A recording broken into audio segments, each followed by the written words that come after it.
All right, fake news. CNN still refusing to retract their botched Trump Tower story. Earlier today, the president tweeted, fake news CNN is, well, I added the fake, is being torn apart from within based on their being caught in a major lie, refusing to admit the mistake. Sloppy Carl Bernstein, a man who lives in the past and things like a degenerate fool, making up story after story, is being laughed at all over the country. Fake news. It is at the end. Joining us now with reaction is counsel to the president, Kellyanne Conway.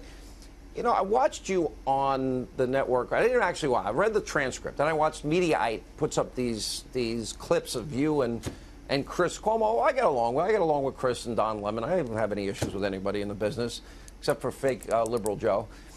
So I'm watching this, and I'm thinking, oh, I got a headache watching it. And I'm thinking, I admire you for doing it, but I'm thinking, why?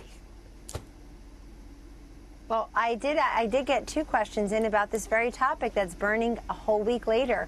Twice, if not three times, I confronted him with the fact that CNN, including on his show, had let this lie fly for over a month now. And that this report, this bombshell report that they had talked about, had been quickly unraveling and discredited, and would they, in fact, admit that? And in his attempt to get me to call the President of the United States the L word, which I would not do, he was trying to do that again and again and again and again. They've been caught again and again. That was the whole interview. I just have to say, one question the rush to judgment about this, but the rush to judge. But I got in the question about this particular issue, which now this particular story, which has been discredited, that Lanny Davis has admitted he made a mistake and he didn't have the information. But remember, what Lanny Davis said his client would tell Mueller is central to the entire claim of collusion, which the president says is phony. And it's so central to the claim of collusion that without that, then all that bombshell report is just a bomb. But, Sean, this goes directly to the problem we have, which is trust immediately, tweet incessantly, verify never, so long as it's negative, negative, negative. Why won't CNN just say, look, it was based on faulty reporting, we retract it, we apologize? Why can't they just do it? They had to do it. They had to fire three reporters at CNN because they lied about Anthony Scaramucci, a meeting with Russians 4 days before the inauguration lie. That same host and the other host from Sunday, their Sunday show, had lied about Ted Cruz, the senator, being afraid to talk to CNN. Why are they only giving the interview to the mothership Fox News? They asked, very jealous of Fox News always. And yet Senator Cruz had just given a CNN reporter a 15-minute on-camera interview that CNN had not just aired. So people make mistakes, but those who are constantly assailing everybody else are loath to admit it.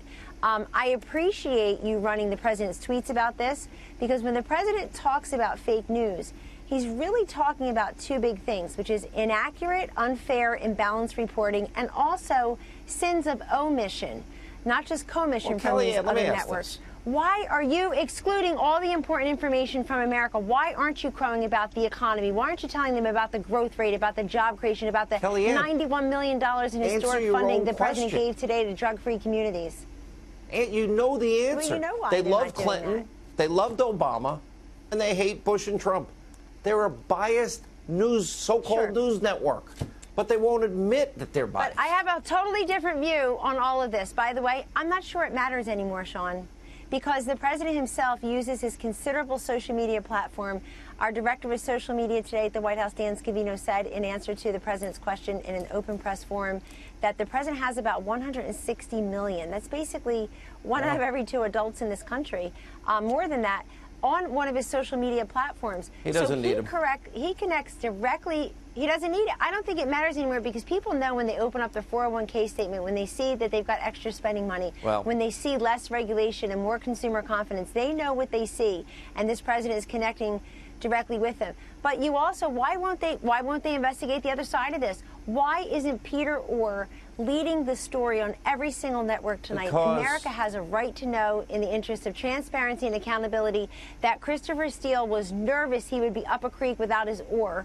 If Bruce Orr was the next to go. People have a right to know what was making this FBI, DOJ, taxpayer-funded, paid person so nervous about losing access. And the last thing I want to say is, They were exchanging these messages not just in 2016 before Donald Trump was democratically elected with 306 electoral votes. All right, Kellyanne. They were doing it in 2017. 2017. It's a problem. We should investigate it. Good to see you. You're always welcome here. Thank you. All right.